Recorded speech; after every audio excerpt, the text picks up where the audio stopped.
ഇങ്ങോട്ട് വന്നേ. എന്താ കാര്യം? കാര്യമുണ്ട് പറയാം. വാ. എന്താടാ? ദേ കണ്ട. അല്ല, തേജസിന്റെ ചരിത്രം നോക്ക്, തേജസിന്റെ ചരിത്രം നോക്ക്. അനിൽകുമാർ അഭിമാനം തേജസിനുണ്ടോ? അതൊക്കെ പിന്നെ പറയാം. പിന്നെ പറയാൻ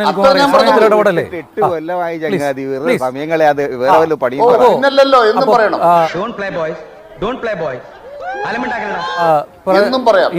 ഇവിടെ വേറെ പണിയല്ല ഈ പണിക്ക്.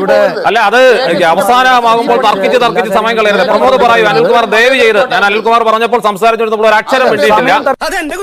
വേറെ ആരും ഒരു അക്ഷരം വേണ്ടിയിട്ടില്ല. പ്രമോദ് പ്ലീസ്. അതെ അതെ, ഇവിടെ കമന്റ് ചെയ്തോണ്ടാ തിരിച്ചു പറഞ്ഞത്. അല്ല, ഞാൻ പറഞ്ഞത് അനിൽകുമാർ ഇവിടെ ആളുകൾ സംസാരിക്കുന്നതിനെ കാളമൂത്രം എന്നൊക്കെ പറഞ്ഞു. മനുഷ്യന്റെ ബാണകളെയല്ലോ സംസാരത്തെ മൃഗവിസർജനവുമായിട്ടൊക്കെ ബന്ധപ്പെടുത്തുന്നത്. സംസാരിക്കുന്ന ഭാഗത്തുകൂടി വിസർജിക്കുകയും വിസർജിക്കുന്ന ഭാഗത്തുകൂടി സംസാരിക്കുകയും ചെയ്യുന്ന സിംബോളിക്കായി അങ്ങനെ പറയാവുന്ന മട്ടിൽ ശീലിച്ചു പോയതുകൊണ്ടാണത്.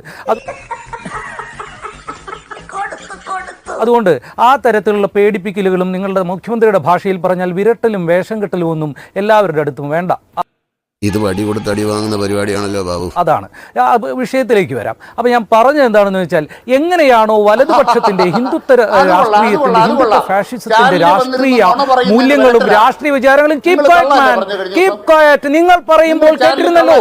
മിണ്ടാതിരിക്കൂ, മിണ്ടാതെ കേൾക്കാൻ ശീലിക്കൂ. This is a debate, please behave yourself. അപ്പോ എങ്ങനെയാണ് വലതുപക്ഷ രാഷ്ട്രീയത്തിന്റെ അല്ല അനിൽകുമാർ, അങ്ങനെയാണെങ്കിൽ അനിൽകുമാർ ഇവിടെ പറഞ്ഞുകൊണ്ടിരുന്നപ്പോഴൊക്കെ മറ്റാളുകൾക്കൊക്കെ അഭിപ്രായം പറയാനുണ്ടായിരുന്നു. മറ്റാളുകൾക്കൊക്കെ ഇടയ്ക്ക് ഇടപെട്ട് അഭിപ്രായം പറയാനുണ്ടായിരുന്നു. മറ്റുള്ളവർ സംസാരിക്കുമ്പോൾ അവർക്ക് സംസാരിക്കാൻ അവസരം നൽകാതിരിക്കുകയും അതിനിടയിൽ കയറി ഇങ്ങനെ സംസാരിച്ചുകൊണ്ടിരിക്കുകയും ചെയ്യുന്നത് അങ്ങേയറ്റത്തെ ജനാധിപത്യ വിരുദ്ധതയാണ്. അങ്ങനെ പറയരുത്. അല്ല, അനിൽകുമാർ പ്രമോദ് സംസാരിക്കുന്നത് കാളമൂത്രം പോലെയാണെന്ന് പറഞ്ഞിട്ടുണ്ട്. കഷ്ടല്ലേ കോമൺ സെൻസ് ഇല്ലാത്തതിന്റെ കുഴപ്പേ. അല്ലെങ്കിൽ ബുദ്ധി പറഞ്ഞു കൊടുക്കാൻ അവൻ ആരെങ്കിലും വേണ്ടേ? ഒരു ജനാധിപത്യ മര്യാദയില്ലാതെ ഒരു വ്യക്തിപരമായ അധിക്ഷേപത്തിലേക്ക് കടന്നത് എന്തിനാണ്? അപ്പോൾ പ്രമോദ് സംസാരിച്ചു, അപ്പോൾ തടഞ്ഞു, അപ്പോൾ തടസ്സപ്പെടുത്തിയോ? ഇല്ലല്ലോ. ഇനി അയാളുടെ കൂടെ അയാൾ സംസാരിക്കട്ടെ. ആദ്യം ഈ സംസാരിക്കുന്ന വ്യക്തിനെ ആദ്യം അറസ്റ്റ് ചെയ്ത് ലോകപ്പിലാണ്. ഇത് ഭയങ്കര ഇടങ്ങേറായിട്ട് വരും. ഞാൻ വരട്ടി, ആരെ വരട്ടി? ഞാൻ ആരെ വരട്ടിയിട്ടില്ല. അത് ഞാൻ കേക്ക് നിങ്ങൾ ഒറ്റ മിനിറ്റ് കൂടിയുള്ളൂ, പൂർത്തിയാക്കിക്കോ. ഇങ്ങേരി. അപ്പോൾ ഞാൻ പറഞ്ഞത് എങ്ങനെയാണ് ഇതൊക്കെ സ്ഥിരം പരിപാടിയാ, ഒരുമാതിരി ചർച്ച അലമ്പുന്ന പരിപാടി പറയാനൊന്നും ഇല്ലാത്തതുകൊണ്ടാണേ. അപ്പോൾ എന്താണ് പ്രശ്നം?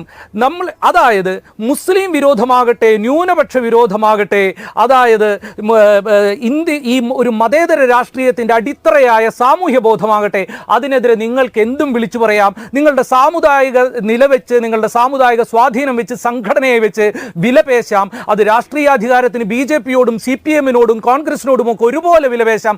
അങ്ങനെയെല്ലാം വിലപേശുന്ന ഒരു കള്ളും കള്ളവും രാഷ്ട്രീയ അവസരവാദവും മതേതര വിരുദ്ധ രാഷ്ട്രീയവും ഒരുപോലെ വിൽക്കുന്ന ഒരു അധമ വ്യാപാരിയെ പോയി ആദരിക്കാൻ ആളുകൾ, ഇടതുപക്ഷത്തിന്റെ മുഖ്യമന്ത്രിയും അയാളുടെ 4 മന്ത്രിമാരും വരി നിൽക്കുന്നു എങ്കിൽ അത് ഇടതുപക്ഷ രാഷ്ട്രീയത്തിനെ ശവക്കച്ച പുതപ്പിച്ചുകൊണ്ട് അതിന്റെ 16 അടിയന്തരമാണ് ചേർത്തലയിൽ കഴിഞ്ഞ ദിവസം കഴിഞ്ഞത്. അതിനുശേഷം പിണറായി വിജയൻ ഉണ്ടാക്കിയതാണ് ഈ കേരളമെന്നും ഇത് പിണറായി ഉള്ളതുകൊണ്ടാണ് ഇവിടെ പള്ളി ടാർപോളിനിട്ട് മൂടാത്തതെന്നൊന്നും പറയരുത്. അത് മൂടാത്തത് ഈ കേരളം ഇപ്പോഴും പിണറായി നടേശന്റെ കയ്യും പിടിച്ച് നമ്മളെ കൊണ്ടുചെന്നെത്തിക്കാൻ ശ്രമിക്കുന്ന അവസരവാദ രാഷ്ട്രീയത്തിലേക്ക് നടക്കാത്തത് കൊണ്ടാണ്. അങ്ങനെ നടക്കാതെ ഒരു ആധുനിക സമൂഹത്തിലേക്ക് നടത്തിക്കുന്നതിന് വേണ്ടിയാണ് നമ്മളെല്ലാം ഇവിടെ നിന്ന് വർത്തമാനം പറയുന്നത്. ആ വർത്തമാനം ജനം കേൾക്കരുത് എന്നുള്ളത് കൊണ്ടാണ് CPM-ന്റെ പ്രതിനിധിയൊക്കെ വന്നിരുന്ന് ആ ചർച്ചയെ ഇവിടെ ബഹളം കൂട്ടി തോൽപ്പിക്കാൻ ശ്രമിക്കുന്നത്. സത്യം പറഞ്ഞ ആശാന്റെ കഴിവെച്ച് നോക്കുമ്പോ ആശാൻ ഈ ലെവലിൽ അറിയപ്പെടേണ്ട ആളല്ല, കുറച്ചുകൂടി ലെവലിൽ അറിയപ്പെടേണ്ട ആളാണ്. കഴിവുണ്ടായിട്ട് മാത്രം കാര്യമില്ലടാ, കുറെയൊക്കെ ഭാഗ്യം കൂടി വേണം. നിങ്ങൾ എത്ര തോൽപ്പിക്കാൻ ശ്രമിച്ചാലും നിങ്ങളുടെ നേതാവും നടേശൻ മുതലാളിയും പൊക്കിപ്പിടിച്ച് നിന്നല്ലോ. മലപ്പുറം ഒരു പ്രത്യേക രാജ്യമാണെന്ന് പറഞ്ഞുകൊണ്ട് ആ കൈ ഇങ്ങനെ വലിച്ചു താഴത്തിടുന്നതിന് വേണ്ടിയുള്ള ഒരു കേരളം ഇവിടെ ഉണ്ട് എന്ന് പിണറായിയെയും